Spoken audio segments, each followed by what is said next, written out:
Mechanical properties of fluid ह्या चॅप्टरमध्ये आपला नेक्स्ट पॉईंट आहे ॲप्लिकेशन्स ऑफ पास्कल्स लॉ. पास्कल्स लॉची टोटल आपल्याला 2 ॲप्लिकेशन पाहिजे आहेत. पहिलं ॲप्लिकेशन आहे हायड्रॉलिक लिफ्ट आणि सेकंड असणार आहे हायड्रॉलिक ब्रेक्स. ओके, आता लिफ्ट आपण हायड्रॉलिक लिफ्ट आपण कशासाठी यूज करतो? To lift the heavy object by using a small force. थोडक्यात तुम्ही स्मॉल फोर्स अप्लाय करून सुद्धा हेवी ऑब्जेक्ट जे असतात, हेवी ऑब्जेक्ट म्हणजे फॉर एक्झाम्पल आपण म्हणूया कार किंवा ट्रक्स.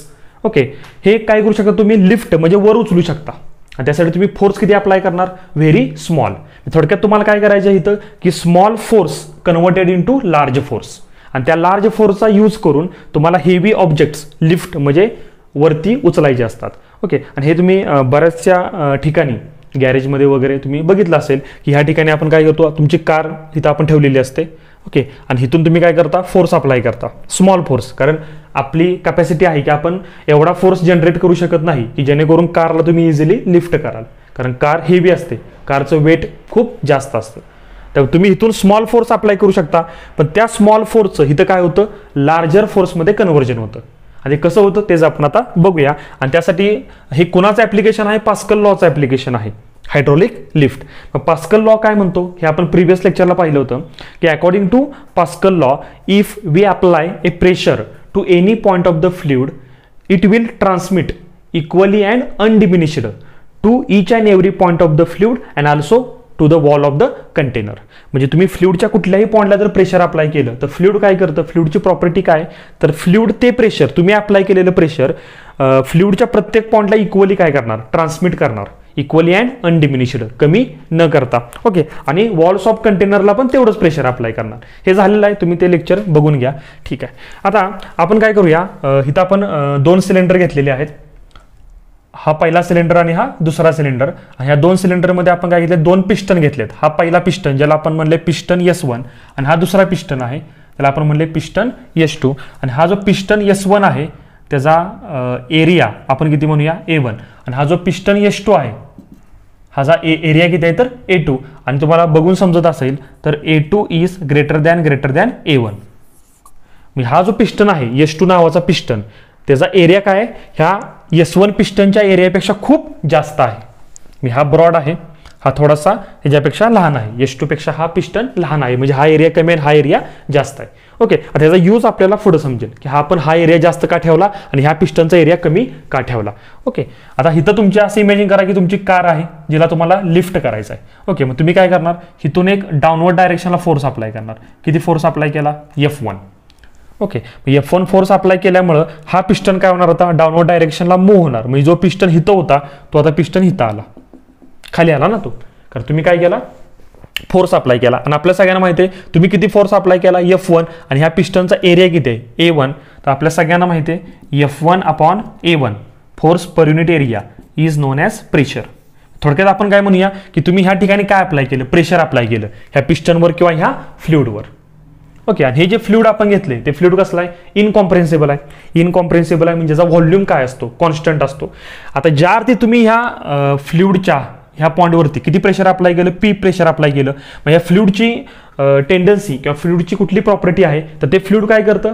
तुम्ही अप्लाय केलेलं प्रेशर इक्वली ट्रान्समिट करणार प्रत्येक पॉईंटला. मग इथं तुम्ही किती प्रेशर अप्लाय केलं? P. मग इथं ते प्रेशर ट्रान्समिट झालं P. ह्या प्रत्येक पॉईंटला किती प्रेशर ट्रान्समिट झालं? P. मग ह्या ठिकाणी पण किती येणार प्रेशर? P. फॉर एक्झाम्पल तुम्ही F1/A1 हे सॉल्व्ह केलं आणि तुम्हाला P ची व्हॅल्यू मिळाली 10 पास्कल. म्हणजे आपण असं म्हणूया तुम्ही ह्या फ्लुइडवरती किंवा ह्या पिस्टनवरती किती प्रेशर अप्लाय केलं? 10 pascal.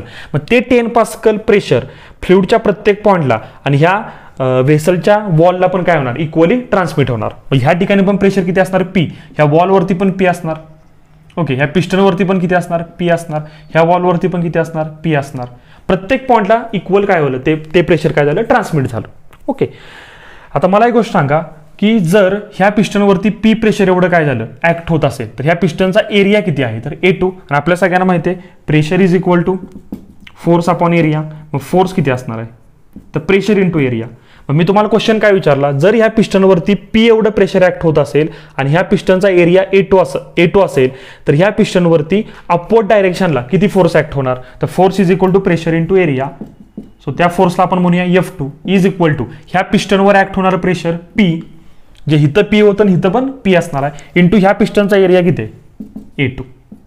F2 is equal to, आणि पीची व्हॅल्यू आपल्याला माहिती आहे कारण दोन्ही ठिकाणी प्रेशर काय सेम आहे, कॉन्स्टंट आहे. मग पीची व्हॅल्यू काय F1/A1. मग इथे पीची व्हॅल्यू पुट करा F1/A1 इंटू A2, म्हणजेच काय येणार F2 is equal to F1 into A2/A1. मग तुम्हाला F2 मिळाला. F2 म्हणजे काय, ह्या H2 पिस्टनवर ऍक्ट होणारा force in upward direction. So this is F2. Okay, आणि तो ऍक्च्युअली फोर्स कोणावर ऍक्ट झाला, ह्या कारवर, आणि त्यामध्ये कार काय होणार, लिफ्ट होणार. का तर ह्या फोर्सची मॅग्निट्यूड जास्त आहे. कशी काय जास्त आहे बघा, F2 किती आला, F1 टाइम्स A2/A1. आता A2/A1 म्हणजे काय, A2 म्हणजे ह्या पिस्टनचा एरिया आणि A1 म्हणजे ह्या पिस्टनचा एरिया, आणि A2 ची व्हॅल्यू काय जास्त आहे, A1 ची व्हॅल्यू कमी आहे. हे ऑलरेडी आपण सांगितलं इथं बघा.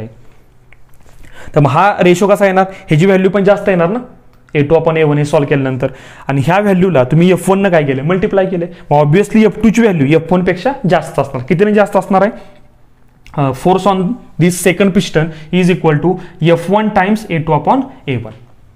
म्हणजे तुम्ही इथं स्मॉल फोर्स अप्लाय केला होता F1, आणि तुम्हाला इथे काय मिळाला, लार्ज फोर्स मिळाला F2. त्यामुळे तुम्ही काय केलं, स्मॉल फोर्सचं कन्व्हर्जन लार्ज फोर्समध्ये केलं. त्यामुळे इझिली तुमचं जे व्हेकल आहे इथं ते काय झालं, इझिली काय झालं, वरती काय झालं, लिफ्ट झालं. लक्षात आलं. फॉर एक्झाम्पल जर आपण असं घेतलं की हा फोर्स तुम्ही किती अप्लाय केला, 50 न्यूटन. ओके, आणि हा जो A1 जो एरिया आहे तो आपण किती घेऊया, 2 मीटर स्क्वेअर फॉर एक्झाम्पल घेऊया. तर पीची व्हॅल्यू किती आहे ना मला सांगा, F1 50 न्यूटन तुम्ही अप्लाय केलेला फोर्स. ओके, कुठल्या ह्या पिस्टनवरती तो किती आहे, 2 मीटर स्क्वेअर. मग हे किती येणार, 25 न्यूटन पर मीटर स्क्वेअर. एवढं प्रेशर काय झालं ह्या पिस्टनवर आणि ह्या फ्लुइडवर काय झालं, ऍक्ट झालं. आणि ते प्रेशर 25 न्यूटन पर मीटर स्क्वेअर फ्लुइडनं काय केलं, इक्वली अँड अनडिमिनिश्ड काय केलं, फ्लुइडच्या प्रत्येक पॉईंटला आणि ह्या वॉलवरती आणि ह्या पिस्टनवरती काय केलं, ट्रान्समिट केलं. मग ह्या पिस्टनवरती पण अपवर्ड डायरेक्शनला किती प्रेशर ऍक्ट होणार, एवढंच 25 न्यूटन पर मीटर स्क्वेअर. आणि ते प्रेशर इंटू हा एरिया तुम्हाला काय मिळणार, फोर्स. हो का, मग सॉल्व्ह करा. F2 ची व्हॅल्यू तुम्हाला किती मिळणार, प्रेशर किती आहे 25 इंटू हा एरिया A2 जो काय असणार आहे A1 पेक्षा खूप जास्त असणार आहे. A1 आपण किती घेतला, 2 मीटर स्क्वेअर. मग A2 ची व्हॅल्यू आपण जास्त घेऊया, A2 आपण घेऊया 50 मीटर स्क्वेअर, कारण आपलं ठरलं की A2 ची व्हॅल्यू A1 पेक्षा जास्त घ्यायची. मग F2 किती येणार, P किती आहे 25, तो प्रत्येक पॉईंटला इक्वल आहे, इंटू A2 किती घेतला 50. म्हणजे जर आपण सॉल्व्ह केलं न्यूटन, म्हणजे अपवर्ड डायरेक्शनला किती फोर्स ऍक्ट झाला, 1250 न्यूटन. आणि तुम्ही किती अप्लाय केला होता, फक्त 50 न्यूटन. म्हणजे 50 न्यूटन ह्या फोर्सचं 1250 न्यूटन एवढ्या फोर्समध्ये काय झालं, कन्व्हर्जन झालं. लक्षात आलं. सो हे जर प्रिन्सिपलच आहे हायड्रॉलिक लिफ्टचं. काय प्रिन्सिपल आहे की small force is converted into large force. लक्षात आलं. ओके, आता सेम ह्या पास्कल लॉ वरती आपलं नेक्स्ट ऍप्लिकेशन आहे हायड्रॉलिक ब्रेक्स. त्यात आपण बघूया. So this is the second application of Pascal's law, hydraulic brakes. थोड्या वेळापूर्वी आपण हायड्रॉलिक लिफ्टचा स्टडी केला होता. हायड्रॉलिक लिफ्ट आणि हायड्रॉलिक ब्रेक यांचं वर्किंग बऱ्यापैकी काय आहे, सिमिलर आहे. आता ब्रेक्स आपण हायड्रॉलिक ब्रेक्स आपण कशासाठी यूज करतो, तर आपल्याला माहिती आहे आपलं जे व्हेकल आहे मोशनमध्ये आहे, ते मोशनमध्ये असणारं व्हेकल जर तुम्हाला स्टॉप करायचं असेल किंवा स्लो डाऊन करायचं असेल तर आपण या हायड्रॉलिक ब्रेकचा काय करतो, यूज करतो. आता हायड्रॉलिक ब्रेकमध्ये टोटल जर तुम्ही ही बघितली, this is a schematic diagram of hydraulic brake. आणि ह्या स्कीमॅटिक डायग्राममध्ये काय दाखवले तर टोटल 5 सिलेंडर्स आहेत. त्यातला एक आहे तो मास्टर सिलेंडर आहे आणि बाकीचे 4 जे आहेत ते कसले आहेत, स्लेव सिलेंडर्स. आता मास्टर सिलेंडर आणि स्लेव सिलेंडर्स ह्यांच्यामध्ये काय फरक आहे, तर हा सिलेंडर जी काय ऑर्डर देणार ती ऑर्डर ह्या सगळ्या सिलेंडरला, स्लेव सिलेंडरला काय करावी लागते, फॉलो करावी लागते. ओके, म्हणून आपण यांना काय म्हणतो, स्लेव सिलेंडर. आणि हा ऑर्डर देतो म्हणून आपण याला काय म्हणतो, मास्टर सिलेंडर. हे तुम्हाला समजण्यासाठी की दोघांच्या मध्ये काय डिफरन्स आहे तो. आता आपल्याला व्हेकल कसं स्टॉप करणार, समजा आपण एक्झाम्पल घेतलं 4 व्हीलर, तर त्याच्यामध्ये 4 टायर्स असतात. ओके, मग तुम्हाला काय केलं पाहिजे, जे व्हील आहे, जे टायर्स आहेत ते स्लो डाऊन किंवा स्टॉप केले पाहिजेत. आता व्हील मध्ये एक डिस्क असते आणि ती डिस्क व्हीलला कनेक्ट केलेली असते. त्या डिस्कला आपण ड्रम सुद्धा म्हणतो. हा ड्रम किंवा ही डिस्क दिसते तुम्हाला, ही डिस्क ओके, ही व्हीलला कनेक्ट केलेली असते. आता तुमचं व्हील ज्याप्रमाणे काय होतं, रोटेट होतं किंवा व्हील ज्याप्रमाणे मोशनमध्ये असतं आणि त्या व्हीलला आपण डिस्क कनेक्ट केलं, म्हणजे डिस्क पण कशामध्ये असणार, मोशनमध्ये असणार. मग तुम्ही जर डिस्कला स्टॉप केलं तर ऑटोमॅटिकली डिस्कला कनेक्ट असणारं व्हील पण काय होणार, स्टॉप होणार. मग आपलं टार्गेट काय की ह्या ब्रेकचा यूज करून तुम्हाला हा ड्रम किंवा डिस्क आहे ती स्टॉप करायची किंवा स्लो डाऊन करायची. ऑटोमॅटिकली तुमचा व्हील स्टॉप होणार, म्हणजे ऑटोमॅटिकली तुमचं व्हेकल पण काय होणार, स्टॉप होणार. आता याचं काम कसं चालतं बघा, तर ह्या मास्टर सिलेंडरमध्ये आणि स्लेव्ह सिलेंडरमध्ये एक पिस्टन असतो, दिसतोय तुम्हाला, ह्याच्या मी तिरक्या लाईन ज्या दाखवल्यात ते काय तर पिस्टन आहे. आणि मास्टर सिलेंडरचा जो पिस्टन आहे त्याचा एरिया किती आहे A1 आणि स्लेव्ह सिलेंडरचा जो एरिया आहे तो किती आहे A2 आणि always A2 is greater than A1. म्हणजे स्लेव्ह सिलेंडरच्या पिस्टनचा एरिया नेहमी मास्टर सिलेंडरच्या पिस्टनच्या एरियापेक्षा खूप जास्त असतो. हा एरिया जास्त असणार आणि हा एरिया कमी असणार. लक्षात येते? ओके. आता आपण काय करतो, व्हेकल स्टॉप करण्यासाठी आपण काय करणार, हा जो ब्रेक पेडल आहे तो असा प्रेस करणार. म्हणजे आपण असं आपल्या पायाने काय करणार, फोर्स अप्लाय करणार. किती फोर्स अप्लाय केला तुम्ही, F1. आणि ह्या फोर्समुळे तुमचा जो हा पिस्टन आहे तो पिस्टन फॉरवर्ड डायरेक्शनला मूव्ह होणार. So this piston is moves in forward direction. आणि तुम्ही जर बघितलं इथं डॉटेड लाईननं मी काय दाखवलंय, तर हे ऑइल आहे. ऑइल म्हणजे एक प्रकारचं काय, हे फ्लुइड आहे. आणि आपल्याला माहिती आहे हे जे ऑइल किंवा फ्लुइड असतं कशामध्ये, हायड्रोलिक ब्रेकमध्ये, ते इनकॉम्प्रेन्सिबल असतं. इनकॉम्प्रेन्सिबल म्हणजे जे कॉम्प्रेस होऊ शकत नाही, म्हणजेच ज्याचा व्हॉल्यूम काय असतो, कॉन्स्टंट असतो. ओके. आता ज्यावेळी तुम्ही काय करता, हा पिस्टन फोर्स अप्लाय करून फॉरवर्ड डायरेक्शनला काय करता, मूव्ह करता. ओके. म्हणजेच तो फोर्स कोणावरती अप्लाय झाला, ह्या ऑइलवरती अप्लाय झाला. पण हे ऑइल कसं आहे, इनकॉम्प्रेन्सिबल आहे आणि व्हॉल्यूम कसा आहे, कॉन्स्टंट आहे. त्यामुळे हा कॉन्स्टंट व्हॉल्यूम मेंटेन करण्यासाठी हे स्लेव्ह सिलेंडरचा जो पिस्टन आहे तो सुद्धा फॉरवर्ड डायरेक्शनला काय होतो, मूव्ह होतो. लक्षात येते का बघा, असा. मग हे सगळे स्लेव्ह सिलेंडरचे पिस्टन पण काय झाले, फॉरवर्ड डायरेक्शनला मूव्ह झाले. म्हणजे ज्यावेळी हा मास्टर सिलेंडरचा पिस्टन फॉरवर्ड डायरेक्शनला मूव्ह झाला, हा का मूव्ह झाला, कारण तुम्ही फोर्स अप्लाय केला म्हणून हा मूव्ह झाला. ओके. त्यामुळे हे सुद्धा काय होणार, फॉरवर्ड डायरेक्शनला मूव्ह होणार. समजा फॉर एक्झाम्पल आपण असं मानूया की हा स्लेव्ह सिलेंडरचा पिस्टन फॉरवर्ड डायरेक्शनला मूव्ह झाला नाही, तो त्याच जागी थांबला. हा तर पिस्टन फॉरवर्ड डायरेक्शनला मूव्ह होणार कारण तुम्ही फोर्स अप्लाय केलाय. ओके. हा पिस्टन जर मूव्ह झाला नाही, ह्याचा अर्थ काय होणार, हे जे आतमध्ये जे ऑइल आहे, ओके, ते ऑइल काय झालं, कॉम्प्रेस झालं. मग ह्याचा व्हॉल्यूम काय झाला, कमी झाला. पण आपण तर काय सांगितलंय, हे ऑइल कसं आहे, इनकॉम्प्रेन्सिबल, म्हणजे ज्याचा व्हॉल्यूम काय असतो, कॉन्स्टंट असतो. लक्षात येते? त्यामुळे कॉन्स्टंट व्हॉल्यूम मेंटेन करण्यासाठी ज्यावेळी मास्टर सिलेंडरचा पिस्टन फॉरवर्ड डायरेक्शनला मूव्ह होतो त्यावेळी ऑटोमॅटिकली काय होतं, ह्या स्लेव्ह सिलेंडरचे पिस्टन पण काय होतात, फॉरवर्ड डायरेक्शनला मूव्ह होतात. लक्षात आलं? म्हणजे आपण काय म्हणूया, ह्यांच्यावरती ह्या डायरेक्शनला काय ऍक्ट झाला, फोर्स ऍक्ट झाला. तो फोर्स किती आपण मानूया, F2. असा आउटवर्ड डायरेक्शनला फोर्स ऍक्ट झाला. कुणावरती, स्लेव्ह सिलेंडरच्या पिस्टनवरती. लक्षात आलं? त्यामुळे व्हॉल्यूम जर कॉन्स्टंट ठेवायचा असेल ऑइलचा, तर हे सुद्धा आउटवर्ड डायरेक्शनला पिस्टन मूव्ह होणार, स्लेव्ह सिलेंडरचे पिस्टन मूव्ह होणार. ओके. आता एक्झॅक्टली बघूया आपण काय झालं इथं. ज्यावेळी तुम्ही काय केलं, ह्या पिस्टनवर ह्या ब्रेक पेडलचा यूज करून तुम्ही फोर्स अप्लाय केला. किती फोर्स अप्लाय केला, F1. कुणावरती, ह्या पिस्टनवरती. पिस्टनचा एरिया किती आहे इथं, A1. आणि आपल्याला माहिती आहे F1 अपॉन A1 म्हणजेच काय असणार आहे, pressure. Force upon area is a pressure. म्हणजे थोडक्यात आपण काय म्हणूया, तुम्ही ह्या सिलेंडरवरती किंवा तुम्ही ह्या ऑइलवरती काय केलं, ह्या डायरेक्शनला काय अप्लाय केलं, प्रेशर अप्लाय केलं. किती प्रेशर अप्लाय केलं, P. लक्षात येते? आणि तो पिस्टन जो हिथं होता तो आता हिथं आला, ह्या ठिकाणी आला. पिस्टनची जागा बदलली. ओके. पिस्टन असा फॉरवर्ड डायरेक्शनला मूव्ह झाला. आणि आपल्याला माहिती आहे, अकॉर्डिंग टू पास्कल्स लॉ, जर तुम्ही फ्लुइडच्या कुठल्याही पॉइंटला जर प्रेशर अप्लाय केलं तर फ्लुइड काय करतं, ते प्रेशर इक्वली अँड अनडिमिनिश्ड फ्लुइडच्या प्रत्येक पॉइंटला ट्रान्सफर करतं. लक्षात येते? म्हणजे समजा मी फ्लुइडच्या ह्या पॉइंटला किती प्रेशर अप्लाय केलं, P, तर हे तुमचं जे फ्लुइड आहे ते फ्लुइड काय करणार, ह्या P प्रेशरला फ्लुइडच्या प्रत्येक पॉइंटला आणि सिलेंडरच्या वॉलला काय करणार, सेम प्रेशर काय करणार, ट्रान्सफर करणार. मग ह्या ठिकाणी प्रेशर किती असणार, P. ह्या ठिकाणी किती असणार, P. ह्या ठिकाणी पण P असणार. ह्या ठिकाणी पण किती असणार, P. म्हणजे प्रत्येक स्लेव्ह सिलेंडरमध्ये असणाऱ्या ऑइलला किती प्रेशर ट्रान्सफर झालं, P. And this is the Pascal's law.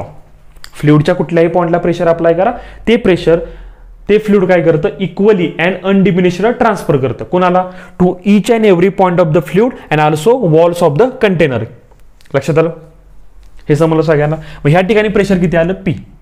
मला सांगा, मग ह्या पिस्टनवरती किती प्रेशर अप्लाय होणार, ऑब्व्हियसली Pच अप्लाय होणार, कारण ते प्रेशर इक्वली काय झाले, ट्रान्समिट झाले. आपण असं म्हणूया, हा जो पिस्टन आहे ह्या पिस्टनवरती ह्या डायरेक्शनला किती प्रेशर अप्लाय झालं, P प्रेशर अप्लाय झालं. ओके.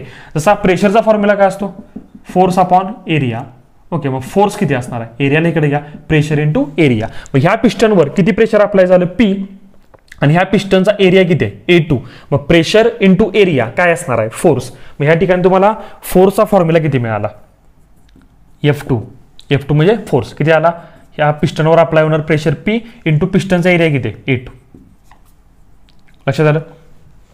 मग हा फोर्स ह्या डायरेक्शनला ऍक्ट झाला, त्यामुळे हा पिस्टन काय झाला, आउटवर्ड किंवा फॉरवर्ड डायरेक्शनला मूव्ह झाला. पण सगळ्यांना माहिती आहे F2 is equal to P. P ची व्हॅल्यू किती आहे बघा, F1 upon A1. So P is a F1 upon A1 into A2, आणि हेच मी असं लिहू शकतो F1 into A2 upon A1. So this is the final formula. म्हणजे हा जो फोर्स ऍक्ट झालाय स्लेव्ह सिलेंडरच्या पिस्टनवर कुठला F2, त्याची व्हॅल्यू किती आली F1 into A2 upon A1. ह्याचा अर्थ काय, हा फोर्स किती असणार आहे, जो तुम्ही अप्लाय केलेला जो फोर्स आहे तुमच्या पायाने, किती F1 times A2 upon A1. आणि आपल्याला माहिती आहे A2 ची व्हॅल्यू A1 पेक्षा खूप काय जास्त आहे. मग A2 जर A1 पेक्षा मोठा असेल तर हा रेशो पण काय येणार, मोठा येणार ना. आणि त्याला तुम्ही कशाने मल्टिप्लाय केले, F1 ने मल्टिप्लाय केले, त्यावेळी तुम्हाला काय मिळाला, F2 मिळाला. म्हणजे F2 ची व्हॅल्यू F1 पेक्षा A2 अपॉन A1 टाइम्स काय असणार आहे, जास्त असणार आहे. आणि A2 मोठा असल्यामुळे F2 ची व्हॅल्यू पण काय असणार आहे, जास्त असणार आहे. कारण जेवढा एरिया जास्त असेल तेवढा फोर्स पण जास्त असणार आहे. कारण प्रेशर या ठिकाणी काय कॉन्स्टंट आहे, कारण प्रेशर अनडिमिनिश्ड आणि इक्वली काय झाले, ट्रान्सफर झाले to each and every point of the fluid. लक्षात आलं. ओके, म्हणजे थोडक्यात काय झालं, तुम्ही इथं स्मॉल फोर्स अप्लाय केला होता का, तर तुम्ही पायानं एक फोर्स अप्लाय करा, आपलं लिमिट असतं. पण तुमचं जे व्हील आहे किंवा हा जो ड्रम किंवा डिस्क आहे ह्याला जर स्टॉप करायचं असेल तर तुम्हाला जास्त फोर्सची गरज आहे, आणि तेवढा फोर्स आपण अप्लाय करू शकत नाही. मग तुम्हाला काय केलं पाहिजे, स्मॉल फोर्सचं कन्व्हर्जन लार्ज फोर्समध्ये केलं पाहिजे. मग तुम्हाला जेवढं पॉसिबल आहे तेवढा फोर्स तुम्ही अप्लाय केला पायाने. F1 कसला आहे, स्मॉल फोर्स आहे. पण ह्या ठिकाणी ह्या पिस्टनवर किती फोर्स ऍक्ट झाला, F2, आणि तो किती आहे F1 times A2 upon A1. म्हणजे जो काय F1 पेक्षा खूप जास्त आहे. खूप म्हणजे कितीने जास्त आहे, तर F1 times A2 upon A1. आणि तुम्ही हा एरिया जेवढा जास्त ठेवाल A1 पेक्षा तेवढी ही टर्म जास्त असणार आहे. म्हणजे ऑब्व्हियसली ही टर्म पण काय असणार आहे, जास्त असणार आहे. म्हणजे तुम्ही स्मॉल फोर्सचं काय केलं, लार्ज फोर्समध्ये कन्व्हर्जन केलं. आता हा फोर्स अप्लाय झाल्यानंतर तुमचं व्हील कसं स्टॉप होतं हे ह्या डायग्राममध्ये दाखवलं. ओके, मग हा जो स्लेव्ह सिलेंडर आहे तो बघा इथं दाखवलाय, ज्याला आपण व्हील सिलेंडर म्हणतो. कारण ह्या सिलेंडरला पुढं व्हील कनेक्ट केलेलं असणार आहे, 4 व्हील असणार ना, म्हणून 4 स्लेव्ह सिलेंडर्स आहेत. ओके, त्यातला एक सिलेंडर इथं दाखवलाय. आणि हे तुमचं काय आहे, ड्रम म्हणजे डिस्क, आणि ही डिस्क तुमच्या व्हीलला कनेक्ट आहे. ओके, म्हणजे जर तुम्ही डिस्कला स्टॉप केलं तर ऑटोमॅटिकली व्हील पण स्टॉप होणार. मग ह्या ड्रमला स्टॉप कसं करायचं, तर इथं कुठेतरी वर मास्टर सिलेंडर आहे, तो काय दाखवलेला नाही, हा समजून घ्या, हा इथं कुठेतरी असणार आहे. मग मास्टर सिलेंडरनं अप्लाय केलेलं प्रेशर, ह्याच्यात तुम्ही किती प्रेशर अप्लाय केलं, P, जे काय झालं इक्वली काय झालं, प्रत्येक पॉइंटला ट्रान्सफर झालं. मग इथं पण प्रेशर तुम्हाला किती मिळणार, P. आणि ह्या प्रेशरमुळं हे जे 2 पिस्टन आहेत, हा पिस्टन आणि हा पिस्टन, ह्या 2 पिस्टनचा एरिया ह्या एरियापेक्षा, मास्टर सिलेंडरच्या एरियापेक्षा खूप जास्त आहे. मग ह्या प्रेशरमुळं ह्या 2 सिलेंडरवरती, सिलेंडरच्या पिस्टनवर काय ऍक्ट झाला, फोर्स ऍक्ट झाला ह्या डायरेक्शनला, असा इन दिस डायरेक्शन. ओके, आणि हा असा फोर्स ऍक्ट झाल्यामुळं हे जे तुम्हाला दिसत आहे ह्याला आपण काय नाव दिले, ब्रेक शू. म्हणजे ब्रेक शू पण काय होणार, आउटवर्ड डायरेक्शनला काय होणार, मूव्ह होणार. आणि ही जी स्प्रिंग आहे ती स्प्रिंग स्ट्रेच होणार, आणि ह्या स्प्रिंगमध्ये ह्या डायरेक्शनला एक रिस्टोरिंग फोर्स ऍक्ट होणार असा. ही स्प्रिंग काय झाली, आउटवर्ड डायरेक्शनला एक स्ट्रेच झाली. का स्ट्रेच झाली, तर हे जे ब्रेक शू आहेत हे अशा आउटवर्ड डायरेक्शनला मूव्ह झाले. आणि ह्या ब्रेक शूला आपण काय कनेक्ट केले, फ्रिक्शन लाइनिंग, किंवा तुम्ही ह्याला ब्रेक लाइनिंग पण म्हणता. मग हे जर ब्रेक शू जर अशा आउटवर्ड डायरेक्शनला एक्सपांड झाले, काय एक्सपांड झाले समजलं, कारण हे जे 2 पिस्टन आहेत ते पिस्टन, त्या पिस्टनवर काय झालं, फोर्स ऍक्ट झाल्यामुळे ते पिस्टन पण असे आउटवर्ड डायरेक्शनला मूव्ह झाले, आणि त्यांना तुम्ही काय कनेक्ट केलेत, हे ब्रेक शू पण एक्सपांड झाले. त्यामुळं फ्रिक्शन लाइनिंग जे आहे ते तुमच्या ह्या ड्रमला किंवा डिस्कला काय होणार, कनेक्ट होणार. आणि ही डिस्क जे काय होते, रोटेट होते ना, म्हणजे स्पीडमध्ये आहे, म्हणजे मोशनमध्ये आहे. आणि हे जे ब्रेक लाइनिंग आहे किंवा फ्रिक्शन लाइनिंग आहे ते ह्याला कॉन्टॅक्टमध्ये आल्यानंतर ह्या दोघांच्या मध्ये काय होणार, फ्रिक्शन होणार.